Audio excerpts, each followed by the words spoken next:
ಓಂ ಅಸತೋ ಮಾ ಸದ್ಗಮಯ ತಮಸೋ ಮಾ ಜ್ಯೋತಿರ್ಗಮಯ ಮೃತ್ಯೋರ್ಮಾ ಅಮೃತಂಗಮಯ. ಓಂ ಶಾಂತಿ ಶಾಂತಿ ಶಾಂತಿ. ನನ್ನನ್ನು ಅವಾಸ್ತವದಿಂದ ವಾಸ್ತವಕ್ಕೆ ಕರೆದೊಯ್ಯಿರಿ, ಕತ್ತಲೆಯಿಂದ ಬೆಳಕಿನೆಡೆಗೆ ಕರೆದೊಯ್ಯಿರಿ, ಸಾವಿನಿಂದ ಅಮರತ್ವಕ್ಕೆ ಕರೆದೊಯ್ಯಿರಿ. ಬೃಹದಾರಣ್ಯಕ ಉಪನಿಷತ್ತು. ನಮಸ್ಕಾರ, ನಾನು ಡಾಕ್ಟರ್ ಪದ್ಮಾವತಿ. 28ನೇ ದಿನದ ಜ್ಞಾನಾಮೃತ ಪಾಡ್ಕಾಸ್ಟ್ ಸೀರೀಸ್ಗೆ ಎಲ್ಲರಿಗೂ ಸ್ವಾಗತ. 27 ದಿನಗಳು ನಾವು ದಿನಚರ್ಯ, ಪ್ರಾಣಾಯಾಮ, ಆಹಾರ, ಜಪ, ಪಂಚಕರ್ಮ, ತಪಸ್ಸು, ಸೂರ್ಯ ನಮಸ್ಕಾರ, ದಾನ, ಉಪವಾಸ, ಋತುಚರ್ಯ, ಸ್ವಾಧ್ಯಾಯ, IAYT, ಈ 27 ದಿನಗಳ ವಿವಿಧ ವಿಷಯಗಳ ಅಂದರೆ ಜ್ಞಾನದ ಮೂಲಕ ನಡ್ಕೊಂಡು ಬಂದಿದ್ದೀವಿ. ಈಗ ಈ ಎಲ್ಲ ವಿಷಯಗಳು ನಿಮ್ಮೊಂದಿಗೆ ಶಾಂತವಾಗಿ ವಾಸವಾಗಿದೆ. ಈ 28ನೇ ದಿವಸ ನಾವು ಸ್ವಲ್ಪ ವಿರಾಮ ತೆಗೆದುಕೊಂಡು ಬೇರೆ ರೀತಿ ಪ್ರಶ್ನೆ ಕೇಳೋಣ. ನಾನು ಏನು ಅಭ್ಯಾಸ ಮಾಡಬೇಕು ಅಂತಲ್ಲ, ಆದರೆ ನಾನು ನಿಜವಾಗಿ ಏನು ಅರ್ಥ ಮಾಡ್ಕೊಂಡಿದ್ದೀನಿ ಈ ಒಂದು ಜ್ಞಾನಾಮೃತ ಪಾಡ್ಕಾಸ್ಟ್ ಸೀರೀಸಿಂದ.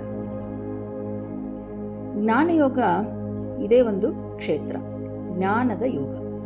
ಏನು ತಾರತಮ್ಯ, ವಿಚಾರಣೆ ಮತ್ತು ನೇರ ತಿಳುವಳಿಕೆಯ ಮಾರ್ಗ. ಈ ಒಂದು 28ನೇ ಸರಣಿಯಲ್ಲಿ ನಾವು ಇದುವರೆಗೆ ಮಾಡದ ಕೆಲಸ ಸಹ ಮಾಡ್ತಾ ಇದ್ದೀವಿ. ಏನು? ಈ ಪಾಡ್ಕಾಸ್ಟ್ನತ್ತ ಗಮನ ಹರಿಸೋಣ ಮತ್ತು ಕೇಳೋಣ. ಈ ಅಧಿಕ ಮಾಸದ ಸಮಯದಲ್ಲಿ ಈ ದೈನಂದಿನ ಪಾಡ್ಕಾಸ್ಟ್ ಎಲ್ಲ ವಿಷಯಗಳ ಬಗ್ಗೆ ಏಕೆ ಇಷ್ಟು ಮುಖ್ಯ? ಆಯುರ್ವೇದದಲ್ಲಿ, ಯೋಗದಲ್ಲಿ, ಆಧ್ಯಾತ್ಮಿಕತೆ ಮತ್ತು ಆಧುನಿಕ ವಿಜ್ಞಾನದಲ್ಲಿ ಅದರ ಸ್ಥಾನ ಏನು ಅಂತ ತಿಳ್ಕೊಳ್ಳೋಣ. ಅದಕ್ಕೆ ಶುರು ಮಾಡಿದ್ದು ಈ ಅಧಿಕ ಮಾಸದಲ್ಲಿ ಜ್ಞಾನ ಅಮೃತ ಪಾಡ್ಕಾಸ್ಟ್ ಸೀರೀಸ್. ಏನು ಜ್ಞಾನ ಅಂದರೆ ಏನು, ಜ್ಞಾನ ಮಾರ್ಗ ಏನು, ಜ್ಞಾನ ಯೋಗ ಅಂದರೆ ಏನು, ಅಮೃತ ಅಂದರೆ ಅಮೃತತ್ವ, ಜ್ಞಾನ ಯೋಗದಿಂದ ಸಿಗುವಂಥ ಅಮೃತತ್ವದ ಒಂದು ದಾರಿಯಲ್ಲಿ ಇಷ್ಟು ದಿನ ನಡ್ಕೊಂಡು ಬಂದ್ವಿ. ಜ್ಞಾನಾಮೃತ ಪಾಡ್ಕಾಸ್ಟ್ ಸೀರೀಸ್ ಅದನ್ನು ಏನು ಅಂತ ಇವಾಗ ತಿಳ್ಕೊತಾ ಹೋಗೋಣ. ಭಗವದ್ಗೀತೆಯಲ್ಲಿ 4 ಮಾರ್ಗಗಳು ಹೇಳಿದ್ದಾರೆ. ಅದರಲ್ಲಿ ಒಂದು ಜ್ಞಾನಯೋಗ. ಉಳಿದಿರೋ 3 ನಿಮ್ಗೆ ಗೊತ್ತಿರೋ ಹಾಗೆ ಕರ್ಮಯೋಗ, ಭಕ್ತಿಯೋಗ ಮತ್ತು ರಾಜಯೋಗ. ಇಲ್ಲಿ ಜ್ಞಾನಯೋಗ ಅತ್ಯಂತ ಕಡಿದಾದ ಮಾರ್ಗ ಅಂತ ಹೇಳ್ತಾರೆ. ಯಾಕೆ ಇದೆ ಅಂದರೆ ಇದಕ್ಕೆ ಅತ್ಯಂತ ತೀಕ್ಷ್ಣವಾದ ಸಾಧನ ಬೇಕು. ಯಾವುದು? ಶುದ್ಧೀಕರಿಸಲ್ಪಟ್ಟ ವಿವೇಚನಾಶೀಲ ಬುದ್ಧಿಶಕ್ತಿ. ವಿವೇಚನೆ ಮತ್ತು ಶುದ್ಧಿಯಾಗಿರುವಂಥ ಬುದ್ಧಿಶಕ್ತಿ. ಇದನ್ನು ಉಪನಿಷತ್ತುಗಳಲ್ಲಿ ಬುದ್ಧಿ ಅಂತ ಕರೀತಾರೆ. ಜ್ಞಾನಯೋಗ ನಿಮ್ಮನ್ನು ಭೌತಿಕವಾದ ಜಗತ್ತನ್ನು ತ್ಯಜಿಸಲು ಹೇಳಲ್ಲ. ನೀವೇನು ಹಿಮಾಲಯಕ್ಕೆ ಹೋಗಿ ತಪಸ್ಸು ಮಾಡಬೇಕಾಗಿಲ್ಲ. ಆದರೆ ಇದು ಅಜ್ಞಾನವನ್ನು ಅವಿದ್ಯೆಯನ್ನು ತ್ಯಜಿಸಕ್ಕೆ ಹೇಳುತ್ತೆ. ನಾವು ದೇಹ, ಮನಸ್ಸು, ನಾವು ನಿರ್ವಹಿಸುವಂಥ ಪಾತ್ರಗಳು, ನಾವು ಹೊಂದಿರುವಂಥ ಆಸ್ತಿ, ಇದರ ಮೂಲಭೂತ ತಪ್ಪು ಗ್ರಹಿಕೆ. ನಾವು ತಪ್ಪು ತಿಳ್ಕೊಂಡಿರೋದು, ನಾವು ಕೇವಲ ದೇಹ, ಮನಸ್ಸು ಇದು ನಮ್ಮ ಆಸ್ತಿ ಅಂತೆಲ್ಲ ತಿಳ್ಕೊಂಡಿರ್ತೀವಲ್ಲ, ಅದು ತಪ್ಪು ಗ್ರಹಿಕೆನ ಅದನ್ನು ತಿಳ್ಕೊಳ್ಳೋದೇ ಈ ಒಂದು ಜ್ಞಾನಯೋಗ. ಶಂಕರಾಚಾರ್ಯರು ಬೋಧಿಸಿದಂತೆ ಶಾಸ್ತ್ರೀಯ ಜ್ಞಾನಯೋಗಕ್ಕೆ 4 ಸ್ತಂಭ. ಈ 4 ಸ್ತಂಭ ಯಾವುದು ಅಂದರೆ ವಿವೇಕ. ಯಾವುದು ಶಾಶ್ವತ, ಯಾವುದು ತಾತ್ಕಾಲಿಕ, ಅಂದರೆ ಯಾವುದು ನಿತ್ಯ ಅನಿತ್ಯ, ಅದರ ನಡುವೆ ನಮಗೆ ತಾರತಮ್ಯ ಗೊತ್ತಿರಬೇಕು. ಅದನ್ನೇ ವಿವೇಕ ಅಂತ ಹೇಳ್ತಾರೆ. ಜ್ಞಾನಯೋಗದಿಂದ ನಮಗೆ ಯಾವುದು ಶಾಶ್ವತ, ಯಾವುದು ತಾತ್ಕಾಲಿಕ, ಇದು ಇರೋಲ್ಲ ಅನ್ನೋದ್ರ ಬಗ್ಗೆ ನಮಗೆ ಅರಿವು ಗೊತ್ತಾಗ್ತಾ ಹೋಗೋದು ವಿವೇಕ. ವೈರಾಗ್ಯ 2ನೇದು. ತಾತ್ಕಾಲಿಕ ಸುಖಗಳ ಕಡೆ ನಿರಾಸಕ್ತಿ. ಏನೇ ಒಂದು ಐಹಿಕ ಸುಖಗಳು, ಕಡೆ ಯಾವಾಗಲೂ ಗಮನ ಕೊಡ್ತಾ ಕೊಡ್ತಾ ಏನಾಗುತ್ತೆ, ಯಾವುದು ನಿಜವಾದ ಸುಖ, ಯಾವುದು ತಾತ್ಕಾಲಿಕ ಸುಖ, ಈ ಒಂದು ತಾತ್ಕಾಲಿಕ ಸುಖದ ಕಡೆ ನಮ್ಮ ಆಸಕ್ತಿ ಕಮ್ಮಿ ಮಾಡ್ಕೋತಾ ಹೋಗುವಂಥದ್ದು, ಅದನ್ನು ವೈರಾಗ್ಯ ಅಂತ ಹೇಳ್ತೀವಿ. ಹಾಗೆ ಷಟ್ ಸಂಪತ್ತು, ಇದು ಆಂತರಿಕ ಸಂಪತ್ತು, ಏನೋ ಹೊರಗಿನ ಸಂಪತ್ತಲ್ಲ, ನಮ್ಮ ಕಾರು ಅಥವಾ ಬಿಲ್ಡಿಂಗು ಅವೆಲ್ಲ ಅಲ್ಲ. ಇದು ನಮ್ಮ ಆಂತರಿಕ ಸಂಪತ್ತು. ಏನು? ಶಮ ಅಂದರೆ ಮಾನಸಿಕ ಶಾಂತಿ. ನಿಮಗೆ ಗೊತ್ತಿರೋ ಹಾಗೆ ಎಲ್ಲರೂ ನಾವು ಹುಡುಕ್ತಾ ಇರೋದು ಇದನ್ನು. ಶಮ, ದಮ, ಇಂದ್ರಿಯ ನಿಯಂತ್ರಣ, ನಮಗೆ ನಮ್ಮ ಇಂದ್ರಿಯಗಳ ಮೇಲೆ ನಿಯಂತ್ರಣ ಸಾಧಿಸುವಂಥ ಒಂದು ಶಕ್ತಿ. ಉಪರತಿ, ಹಿಂತೆಗೆದುಕೊಳ್ಳುವಿಕೆ. ತಿತಿಕ್ಷ ಅಂದರೆ ಸಹಿಷ್ಣುತೆ, ಯಾವುದೇ ಇದನ್ನು ಬಂದರೂ ಸಹಿಸಿಕೊಂಡು ಹೋಗುವಂಥ ಒಂದು ಶಕ್ತಿ. ನಾವು ತೆಗೆದುಕೊಂಡಿರುವಂಥ ಮಾರ್ಗದಲ್ಲಿ ಹೋಗಬೇಕಾದ್ರೆ ಬೇಕಾದಷ್ಟು ಅಡಚಣೆ ಆಗುತ್ತೆ, ಆದರೂ ಅದನ್ನು ಸಹಿಸಿಕೊಂಡು ಹೋಗೋದು ತಿತಿಕ್ಷ. ಶ್ರದ್ಧಾ, ನಂಬಿಕೆ, ನಾವು ತೆಗೆದುಕೊಂಡಿರುವಂಥ ಮಾರ್ಗ ಅದರ ಮೇಲೆ ಅತ್ಯಂತ ನಂಬಿಕೆ ಇಟ್ಕೊಂಡು ನಡೆದುಕೊಂಡು ಹೋಗುವಂಥದ್ದು. ಹಾಗೆ ಇದಕ್ಕೆ ಇನ್ನೊಂದು ಬೇಕಾಗಿರೋದು ಸಮಾಧಾನ ಅಥವಾ ಏಕಾಗ್ರತೆ. ಎಲ್ಲೂ ವಿಚಲಿತರಾಗದೆ ನಾವು ಹೋಗ್ತಿರುವಂಥ ದಾರಿ ಅದೇ ಏಕಾಗ್ರತೆಯಿಂದ ನಡೆದುಕೊಂಡು ಹೋಗುವಂಥದ್ದು. ಈ 6 ಆಂತರಿಕ ಸಂಪತ್ತು ಅಂತ ಹೇಳ್ತಾರೆ. ಇದು ಜ್ಞಾನಯೋಗದಲ್ಲಿ ಒಂದು ಸ್ತಂಭ. ಹಾಗೆ ಕೊನೆಯದು ಮುಮುಕ್ಷು ತತ್ವ, ಏನು ಮುಕ್ತಿಗಾಗಿ ನಮಗೆ ತೀವ್ರವಾದ ಹಂಬಲ ಇರುವಂಥದ್ದು. ಇದು ಕೊನೆಯ ಸ್ತಂಭ ಜ್ಞಾನಯೋಗದಲ್ಲಿ. ಆದರೆ ಏನು ಅಂದರೆ ನಾವು ತಿಳ್ಕೊಳ್ಳೋದು, ಜ್ಞಾನಯೋಗ ಕೇವಲ ಬೌದ್ಧಿಕ ಅಧ್ಯಯನದಿಂದ ಮಾತ್ರ ಸಾಧ್ಯ ಇಲ್ಲ. ಇದಕ್ಕೆ ಮಾರ್ಗ ಹೇಳಿದ್ದಾರೆ. ಮೊದಲು ಏನು? ಶ್ರವಣ ಅಂದರೆ ಬೋಧನೆಯನ್ನು ಕೇಳುವುದು. ಹಿಂದಿನ ಕಾಲದಲ್ಲಿ ಗೊತ್ತಲ್ವಾ, ಗುರುಕುಲದಲ್ಲಿ ಗುರುಗಳು ಬೋಧನೆ ಮಾಡ್ತಾ ಇರೋರು, ಈಗಲೂ ಅಷ್ಟೇ ಶ್ರವಣ, ಬೋಧನೆಯನ್ನು ಕೇಳುವಂಥದ್ದು. ಕೇಳಿದ ಮೇಲೆ ಮುಂದಿನ ಭಾಗ ಏನು? ಮುಂದಿನ ಮಾರ್ಗ ಮನನ, ಅದರ ಬಗ್ಗೆ ಆಳವಾಗಿ ಚಿಂತಿಸುವಂಥದ್ದು. ಯಾವುದೇ ಒಂದು ವಿಷಯ ಕೇಳಿರ್ತೀವಿ, ಅದರ ಬಗ್ಗೆ ಆಳವಾಗಿ ಚಿಂತನೆ ಮಾಡುವಂಥದ್ದು. ಮೂರನೆಯದು ಮುಂದಿನ ಒಂದು ಏನು ಸ್ಟೆಪ್, ನಿಧಿಧ್ಯಾಸ. ಏನು? ಇದು ಕೇವಲ ಮಾಹಿತಿ ಅಲ್ಲ. ನೀವೇನೇ ಒಂದು ಇನ್ಫಾರ್ಮೇಷನ್ನು ಅಥವಾ ಯಾವುದೇ ಒಂದು ಕೇಳಿಸ್ಕೊತಾ ಇರ್ತೀರ, ಅದು ಮಾಹಿತಿಯಾಗಿ ಉಳಿಬಾರ್ದು. ಅದು ನಿಮಗೆ ನೇರ ಸಾಕ್ಷಾತ್ಕಾರದವರೆಗೆ ಧ್ಯಾನ ಮಾಡುವಂಥ, ಅದು ನಿಮ್ಮಲ್ಲಿ ಆಗ್ಬಿಡ್ಬೇಕು. ಆ ವಿಷಯ ನಿಮ್ಮಲ್ಲಿ ಕರಗತವಾಗಬೇಕು, ನಿಮ್ಮಲ್ಲಿ ಒಂದಾಗಬೇಕು. ನೀವು ಅದನ್ನು ಕಾರ್ಯಗತ ಮಾಡೋಕ್ಕೆ ಶುರುವಾದಾಗ ಅದೇ ಒಂದು ನಿಧಿಧ್ಯಾಸ. ಈ 3 ಹಂತದ ಪ್ರಕ್ರಿಯೆ ಏನು? ಶ್ರವಣ, ಮನನ, ನಿಧಿಧ್ಯಾಸ. ಇಂದಿನ ವಿಷಯಕ್ಕೆ ಜೀವಂತವಾಗಿರುವುದು ನಿಖರವಾಗಿ ಎಲ್ಲಿ ಅಂತ ನೋಡೋಣ. ಹೆಂಗೆ? ಈ ಪಾಡ್ಕಾಸ್ಟು ಒಂದು ಶ್ರವಣ ಕ್ರಿಯೆ ಆಯಿತು, ಹೌದಾ? ದಿನ ಕೇಳಿಸ್ಕೊತಾ ಇದ್ರಿ. ಜ್ಞಾನ ಯೋಗದ ಮೊದಲ ಮತ್ತು ಅನಿವಾರ್ಯದ ಹೆಜ್ಜೆ.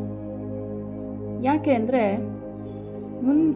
ಹಿಂದೆ ನಮ್ಮ ಸಂಪ್ರದಾಯದಲ್ಲಿ ಮೌನವಾಗಿ ಓದುವಂಥ ಜ್ಞಾನಕ್ಕೂ ಅದೇನೇ ಶಿಕ್ಷಕರು ಗಟ್ಟಿಯಾಗಿ ಹೇಳ್ಕೊಟ್ಟಾಗ ನಮ್ಮ ಕಿವಿಗಳ ಮೂಲಕ ಸ್ವೀಕರಿಸುವಂಥ ಧ್ವನಿ ಕಂಪನಗಳ ಮೂಲಕ ನೇರವಾಗಿ ಪ್ರಜ್ಞೆಗೆ ಸಾಧಿಸ್ತಾ ಇತ್ತು ಈ ಜ್ಞಾನ. ಆದ್ದರಿಂದ ನಾವು ಓದೋದಕ್ಕಿಂತ ಕೇಳಿಸ್ಕೊಂಡಾಗ ನಮ್ಮ ಜ್ಞಾನವು ಹೆಚ್ಚು ಆಳವಾಗಿ ಅರ್ಥ ಆಗ್ತಾ ಇತ್ತು. ಇದಕ್ಕಾಗಿ ನಮ್ಮ ಧರ್ಮ ಗ್ರಂಥಗಳು ಮೊದಲು ಸಾವಿರಾರು ವರ್ಷಗಳ ಹಿಂದೆ ಮೌಖಿಕವಾಗಿ ರವಾನಿಸ್ತಾ ಇದ್ರು. ಅಂದರೆ ಏನು? ವೇದಗಳನ್ನು ಅಕ್ಷರಶಃ ಶ್ರುತಿ ಅಂತ ಕರೀತಾರೆ. ಯಾಕೆ ಅಂದರೆ ಕೇಳಲ್ಪಟ್ಟದ್ದು ಅಂತ ಅದರ ಅರ್ಥ. ಅಂದರೆ ಏನು? ಬೌದ್ಧಿಕ ಅರ್ಥ ಸಂಪೂರ್ಣವಾಗಿ ಗ್ರಹಿಸ್ತಾ ಹಾಗೇನೆ ಶುರುವಿನಲ್ಲಿ ಸಂಪೂರ್ಣ ಅರ್ಥ ಆಗಲಿಲ್ಲ ಅಂದರೂ ಅದನ್ನು ಗ್ರಹಿಕೆ. ಶಬ್ದ ಏನು ಮಾಡುತ್ತೆ? ಸ್ವತಃ ಶಕ್ತಿಯ ಅನುಗ್ರಹ ವಾಹನ ಅಂತ ಹೇಳ್ತೀವಿ. ಪ್ರತಿದಿನ ನೀವು ಈ ಪಾಡ್ಕಾಸ್ಟ್ ಕೇಳಬೇಕಾದ್ರೆ, ನೀವು ಕಾಫಿ ಕುಡಿಬೇಕಾದ್ರೆ ಅಥವಾ ನಡಿಬೇಕಾದ್ರೆ, ಪೂಜೆ ಮಾಡಬೇಕಾದ್ರೆ, ಕುಳಿತಾಗ ನೀವೇನು ಈ ಪ್ರಾಚೀನ ತತ್ವಜ್ಞಾನ ಭಾಗವಹಿಸ್ತಾ ಇದ್ರಿ. ಸತ್ಸಂಗ ಅಂತ ಹೇಳ್ತಾರೆ. ಸತ್ ಅಂದರೆ ಸತ್ಯ, ಸಂಘ ಅಂದರೆ ಒಡನಾಟ. ಈ ಒಂದು ಪ್ರಾಮಾಣಿಕ ಉದ್ದೇಶದಿಂದ ಮಾತಾಡ್ತಾ ಇರುವಂಥ ಧರ್ಮಗ್ರಂಥದ ಸತ್ಯದಲ್ಲಿ ಹೇಳಿರುವಂಥ ಈ ಒಂದು ಪಾಡ್ಕಾಸ್ಟು ಕೂಡ ಒಂದು ಸತ್ಸಂಗ. ಭಗವದ್ಗೀತೆಯಲ್ಲಿ ಸ್ವತಃ ಮೌಖಿಕ ಬೋಧನೆಯಾಗಿ ರವಾನಿಸಿದೆ. ನಿಮ್ಗೆ ಗೊತ್ತಲ್ವಾ, ಅರ್ಜುನ ಮತ್ತು ಕೃಷ್ಣ ಅರ್ಜುನನಿಗೆ ಅವನ ಜೊತೆಗೆ ಅರ್ಜುನನಿಗೆ ಮಾತಾಡ್ತಾ ಹೋಗ್ತಾನೆ. ಈ ಒಂದು ನಿರ್ದಿಷ್ಟ ಅಧಿಕ ಮಾಸದಲ್ಲಿ ಸಂಪೂರ್ಣ ಉದ್ದೇಶ ನಿಮಗೆ ಗೊತ್ತಿರೋದು ಅಧಿಕ ಮಾಸ ಅಧಿಕ ಫಲ. ಈ ಆಧ್ಯಾತ್ಮಿಕ ಅಭ್ಯಾಸ ಹಾಗೆ ಈ ಒಂದು ದೈನಂದಿನ ಪಾಡ್ಕಾಸ್ಟ್ ನಮಗೆ ರಚನಾತ್ಮಕ ಸಾಧನೆ ಆಗೋಯ್ತು. ಇದು ಸ್ವಾಭಾವಿಕವಾಗಿ ಒಂದು ಚಂಚಲ ಅಥವಾ ವಿಕ್ಷೇಪ ಮನಸ್ಸನ್ನು ಒಂದು ಗುರಿಯ ಕಡೆಗೆ ತಗೊಂಡು ಹೋಯ್ತು ಅಲ್ವಾ. ಈ ಒಂದು ಸ್ಥಿರತೆನೇ ತಪಸ್ ಅಂತ ಒಂದು ರೂಪದಲ್ಲಿ ಕಾಣಬಹುದು. ಆಯುರ್ವೇದದಲ್ಲಿ ಹೇಳಿದಾಗೇನೆ ಇದು ಒಂದು ಶಬ್ದ ಚಿಕಿತ್ಸೆ ಅಥವಾ ಧ್ವನಿ ಚಿಕಿತ್ಸೆ. ಇದು ಹಾಗೇನೆ ಮಾನಸ ದಿನಚರಿ ಏನು ಅಂತ ನೋಡೋಣ. ಮಾನಸಿಕ ದಿನಚರಿ ಹೆಂಗೆ? ಸತ್ವಗುಣ ರಜ, ಸತ್ವ ರಜ ತಮ, ಈ 3 ಗುಣಗಳು ನಮ್ಮ ಮನಸ್ಸಿಂದ. ನಮ್ಮ ಬಹಳ ದಿನ ಬಹುಪಾಲು ನಮ್ಮ ದಿನ ಶುರುವಾಗೋದು ಈ ರಾಜಸಿಕ ಇನ್ಪುಟ್ಗಳಿಂದ. ಬೆಳಗ್ಗೆ ಎದ್ದ ತಕ್ಷಣ ನ್ಯೂಸ್ ಪೇಪರು, ಜಾಹೀರಾತು, ಇನ್ಸ್ಟಾಗ್ರಾಮು, ಫೇಸ್ಬುಕ್ಕು ಅಥವಾ ಯೂಟ್ಯೂಬ್ಸು, ಯಾವುದೇ ಒಂದಿದ್ರೂ ಸಂಘರ್ಷ ಅಥವಾ ತುತ್ತು ಎಲ್ಲವೂ ರಾಜಸಿಕ ಪ್ರಭಾವ ಇರುವಂಥದ್ದು. ಇದೆಲ್ಲ ಏನು ಮಾಡುತ್ತೆ? ವಾತ ಮತ್ತು ಪಿತ್ತನ ಉಲ್ಬಣ ಮಾಡುತ್ತೆ.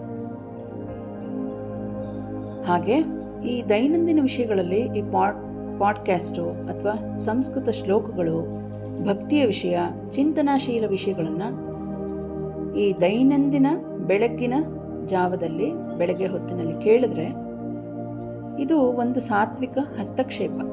ಅಂದರೆ ಸಾತ್ವಿಕವಾಗಿ ನಮ್ಮಲ್ಲಿ ದೈನಂದಿನ ವ್ಯಾಕ್ಸಿನ್ ಆಗಿ ಹೆಲ್ಪ್ ಮಾಡುತ್ತಿದ್ದು.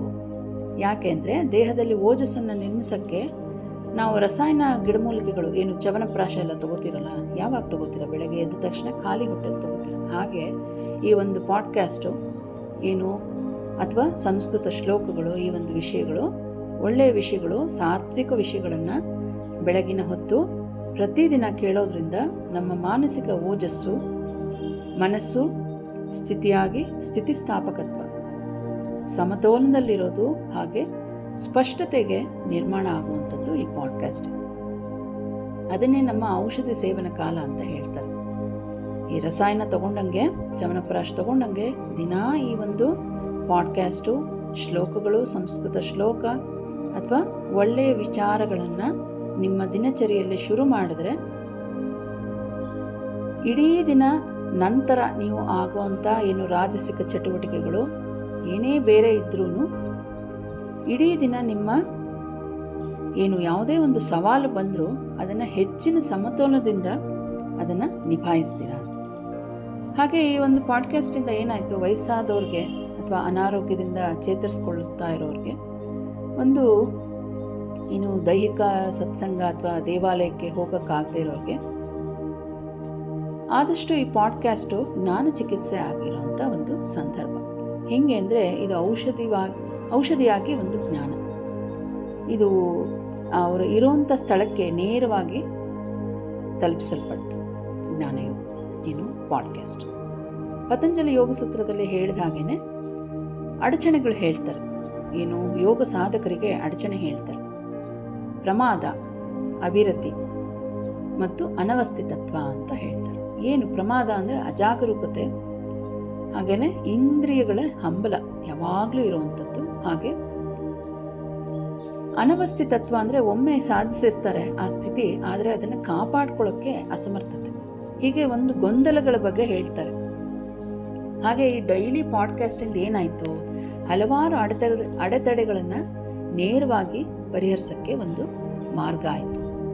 ಇದು ಸ್ಮೃತಿ ಅಂದರೆ ನೀವು ದಿನ ಕೇಳಿಸ್ಕೊತಾ ಒಂದು ಅಭ್ಯಾಸ, ಪುನರಾರಂಭ ನಮ್ಮ ಉನ್ನತ ಆಕಾಂಕ್ಷೆಗಳನ್ನು ಮರೆತು ಬಿಟ್ಟು ನೈಸರ್ಗಿಕ ಮಾನವ ಪ್ರವೃತ್ತಿಯನ್ನು ಅಡ್ಡಿಪಡಿಸುವಂಥ ಪತಂಜಲಿ ಅವರು ಹೇಳಿದ ಹಾಗೇನೆ ದೀರ್ಘಕಾಲದವರೆಗೆ ಅಡೆತಡೆ ಇಲ್ಲದೆ ಉತ್ಸಾಹದಿಂದ ಸ್ಥಿರವಾದ ಅಭ್ಯಾಸ, ಅದನ್ನು ವೈರಾಗ್ಯ ಅಂತ ಹೇಳ್ತಾರೆ.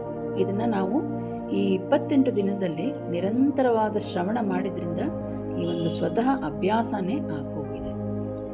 ನಾವು ಚರ್ಚಿಸಿದಂಥ ಆಸನ, ಪ್ರಾಣಾಯಾಮ, ಜಪ ಇವೆಲ್ಲ ಪ್ರತ್ಯೇಕ ಅಲ್ಲ. ಇವೆಲ್ಲ ಅಭ್ಯಾಸ ಒಟ್ಟಿಗೆ ಒಂದು ದಾರವಾಗಿದ್ದು ನಾನು ಯಾರು, ಏನು, ಎಲ್ಲವನ್ನ ನಮಗೆ ನೆನಪಿಸ್ತಾ ಹೋಯಿತು.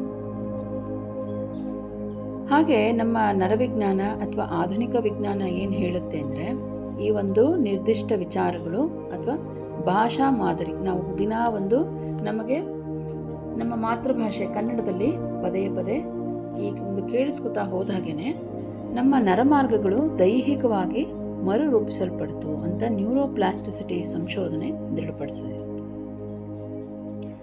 ಈ ಎಲ್ಲ 27 ದಿನಗಳು ಕೇಳಿದ್ದು ಕೇವಲ ಒಂದು ಮನರಂಜನೆಗಾಗಿ ಅಲ್ಲ, ಇದು ಅರಿವಿನ ಮರು ತರಬೇತಿಯಾಗಿತ್ತು. ಅರಿವಿನ ವರ್ತನೆ ಚಿಕಿತ್ಸೆ ಪುನರಾವರ್ತಿತ ಪುನರ್ರಚನೆ ಮೂಲಕ, ಏನು ನಮ್ಮ ಸೈಕಾಲಜಿನಲ್ಲಿ ಕಾಗ್ನಿಟಿವ್ ಬಿಹೇವಿಯರಲ್ ಥೆರಪಿ ಅಂತ ಕೊಡ್ತೀವಿ, ಹಾಗೆ ಇಲ್ಲಿ ಒಂದು ಪಾಡ್ಕ್ಯಾಸ್ಟು ಇದು ಕಾರ್ಯನಿರ್ವಹಿಸಿತು.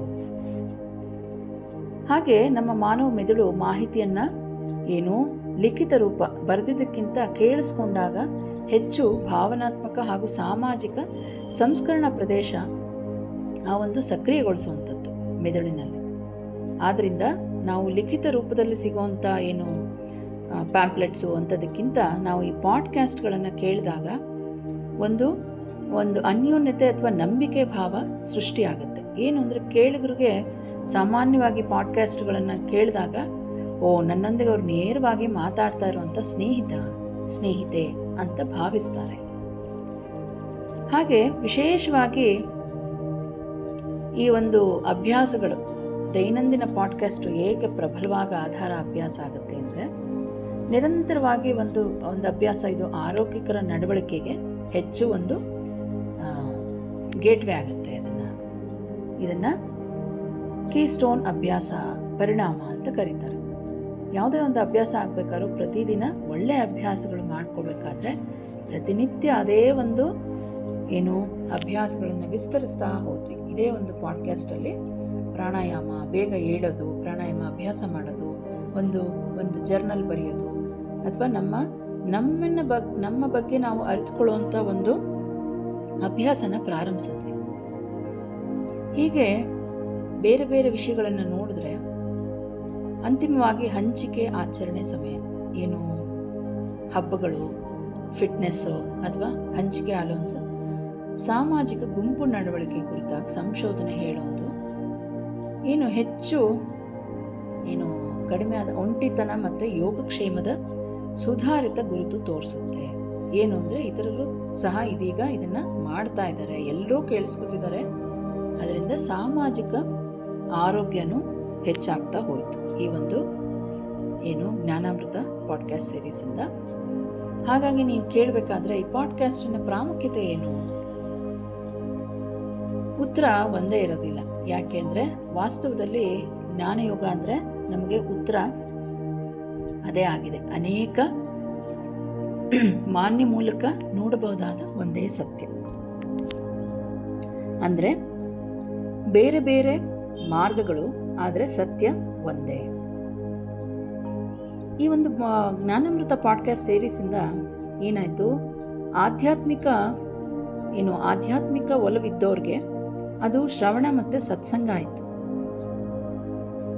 ಆಯುರ್ವೇದ ವೈದ್ಯರಿಗೆ ಅಥವಾ ಆಯುರ್ವೇದದಲ್ಲಿ ಆಸಕ್ತಿ ಇರೋರಿಗೆ ಅವರಿಗೆ ಒಂದು ಶಬ್ದ ಚಿಕಿತ್ಸೆ ಅಥವಾ ಮಾನಸಿಕ ಓಜಸ್ಸಿನ ಒಂದು ಕಟ್ಟಡ ಉತ್ಪಾದನೆ ಆಯಿತು. ಹೆಚ್ಚು ನಮ್ಮ ಆರೋಗ್ಯದ ಕಡೆ ಹೆಂಗೆ ಯಾವ್ಯಾವ ರೀತಿಯಲ್ಲಿ ಅದನ್ನು ಅಳವಡಿಸ್ಕೊತಾ ಹೋಗಬೇಕು, ನಮ್ಮ ದಿನಚರಿ ಹೇಗಿರಬೇಕು, ಯಾವುದು ಮುಖ್ಯ, ಎಲ್ಲವನ್ನ ತಿಳ್ಕೊತಾ ಹೋಗಿದ್ದು ಆಯಿತು. ಯೋಗ ಅಭ್ಯಾಸ ಮಾಡೋರಿಗೆ, ಯೋಗ ಸಾಧಕರಿಗೆ ಇದು ಒಂದು ಸ್ಮೃತಿ ಹಾಗೂ ಅದೃಶ್ಯ ಸಂಘ ಆಯಿತು. ಹಾಗೆ ನಮ್ಮ ಯಂಗರ್ ಜನ್ರೇಷನ್ ಎಲ್ಲ ವಿಜ್ಞಾನಿಗಳಲ್ವಾ, ಅವ್ರಿಗೆ ನ್ಯೂರೋಪ್ಲಾಸ್ಟಿಸಿಟಿ ಒಂದು ಅಭ್ಯಾಸ, ವಾಸ್ತುಶಿಲ್ಪ, ನಿಧಾನವಾಗಿ ಒಂದು ಅಭ್ಯಾಸ ಮಾಡ್ಕೋಬೇಕಾದ್ರೆ ಏನೇನು ಒಳ್ಳೆಯ ಅಭ್ಯಾಸಗಳು ಮಾಡ್ಕೊಳ್ಳೋಕ್ಕೆ ತುಂಬ ಉಪಯುಕ್ತ ಆಯಿತು ಅಂತ ಈ ಒಂದು ಪಾಡ್ಕಾಸ್ಟ್. ಹಾಗೆ ನಮ್ಮ ಜ್ಞಾನಾಮೃತ ಜ್ಞಾನ ಯೋಗ ಏನು ಕಲಿಸುತ್ತೆ ಅಂದರೆ, ನಾವು ಕೇವಲ ಮಾಹಿತಿಯನ್ನು ಸಂಗ್ರಹಿಸೋದಲ್ಲ, ಖಂಡಿತ ಅಲ್ಲ, ಇನ್ಫಾರ್ಮೇಷನ್ ಕಲೆಕ್ಟ್ ಮಾಡೋದಲ್ಲ. ಆದರೆ ನಾವೇನು ಈಗಾಗಲೇ ಹೊಂದಿದ್ದೀವಿ ಎಲ್ಲವೂ ಒಂದೇ ಸತ್ಯ ವಿಭಿನ್ನ ಕೋನಗಳಿಂದ ಹೇಗೆ ವಿವರಿಸಲ್ಪಟ್ಟಿದೆ ಅಂತ ಒಂದು ತಿಳುವಳಿಕೆ ಅರ್ಥ ಆಗ್ತಾ ಹೋಗಿದೆ. ಇದೇ ಈ ಒಂದು ಪಾಡ್ಕಾಸ್ಟಿನ ಅನ್ವಯಿಸುವಂಥದ್ದು. ಹಾಗಾದರೆ ನಮ್ಮ ಇವತ್ತಿನ ಅಭ್ಯಾಸ ಏನು? ಒಂದು ಮನನ, ಅಂದರೆ ಒಂದು ಚಿಂತನೆ ಮಾಡೋದು. 5 ನಿಮಿಷ ಮೌನವಾಗಿ ಇದ್ದು ನಿಮ್ಮನ್ನು ನೀವು ಪ್ರಾಮಾಣಿಕವಾಗಿ ಕೇಳ್ಕೊಳ್ಳಿ. ಏನು, 28 ದಿನಗಳಲ್ಲಿ ಅಥವಾ 27 ದಿನಗಳಲ್ಲಿ ಈ ಸರಣಿಯ ಒಂದು ಬೋಧನೆ ನಿಮ್ಮ ದೈನಂದಿನ ಜೀವನದಲ್ಲಿ ಏನಾದರೂ ಬದಲಾಯಿಸಿದೆಯಾ? ಸ್ವಲ್ಪವಾದರೂ ಸರಿ. ಸುಂದರವಾಗಿ ಧ್ವನಿಸಿದ್ದು ಯಾವುದೂ ಅಲ್ಲ, ಆದರೆ ನಡವಳಿಕೆ, ಪ್ರತಿಕ್ರಿಯೆ, ಅಭ್ಯಾಸ ನಿಮ್ಮಲ್ಲಿ ನಿಜವಾಗಿಯೂ ಬದಲಾಯಿಸಿದೆಯಾ? ಅದು ಯಾವುದು? ಅದನ್ನು ಬರೀರಿ. ಆ ಒಂದು ವಾಕ್ಯ ಈ ಎಲ್ಲ 27 ದಿನಗಳಿಗಿಂತ ಹೆಚ್ಚು ಮೌಲ್ಯಯುತವಾಗಿದ್ದು, ಯಾಕೆಂದರೆ ಅದು ಶ್ರವಣದಿಂದ ನಿಧಿಧ್ಯಾಸಕ್ಕೆ, ಶ್ರವಣದಿಂದ ನೀವೇನು ಆಗ್ತಾ ಇದ್ದೀರಾ ಅದಕ್ಕೆ ನಿಧಿಧ್ಯಾಸ ಅಂತ, ಸ್ಥಳಾಂತರ ಆಗಿದೆ ಅಂತ ಅರ್ಥ. ಹೇಗೆ ತತ್ತ್ವಂ ಅಸಿ, ಛಾಂದೋಗ್ಯ ಉಪನಿಷತ್ ಹೇಳೋದು ಅದು ನೀನು. ಈ 27 ದಿನಗಳಲ್ಲಿ ಕೇಳಿದಂಥ ಎಲ್ಲ ವಿಷಯಗಳು ನೀವು ಈಗಾಗಲೇ ಏನಾಗಿದ್ರೂ ಅದರಿಂದ ಎಂದಿಗೂ ಪ್ರತ್ಯೇಕ ಆಗಿಲ್ಲ. ಪಾಡ್ಕಾಸ್ಟ್ ಯಾವಾಗಲೂ ನಮಗೆ ಒಂದು ಕನ್ನಡಿ ಇದ್ದ ಹಾಗೆ. ಅದರಲ್ಲಿ ನಿಮ್ಮ ಎಲ್ಲ ವಿಷಯಗಳು ಅಥವಾ ಎಲ್ಲ ಅಸ್ತಿತ್ವ, ಈ ಒಂದು ತತ್ವಗಳು ನಿಮ್ಮಲ್ಲಿ ಇದೆ ಆಗಲೇ. ಅದಕ್ಕೆ ನಾನು ಕೇವಲ ಈ ಪಾಡ್ಕಾಸ್ಟಿಂದ ನಿಮಗೆ ಒಂದು ಕನ್ನಡಿಯಾಗಿ ತೋರಿಸಿದ್ದಷ್ಟೆ. ಪ್ರತಿದಿನ ಸ್ವಲ್ಪ ಹೆಚ್ಚು ಹೊಳಪು ನೀಡ್ತಾ ಹೋಯಿತು. ಯಾವಾಗಲೂ ಇದನ್ನು ನಿಮಗೆ ಪ್ರತಿಬಿಂಬಿಸ್ತಾ ಇರುತ್ತೆ. ಈ ಜ್ಞಾನಾಮೃತ ಪಾಡ್ಕಾಸ್ಟ್ ಸೀರೀಸಿಂದ ಎಲ್ಲರಿಗೂ ಜ್ಞಾನ ಅಮೃತ ಸಿಗಲಿ. ನಾಳೆ ಮತ್ತೆ ಸಿಗ್ತೀನಿ. ಅಲ್ಲಿ ತನಕ ಹರಿ ಓಂ.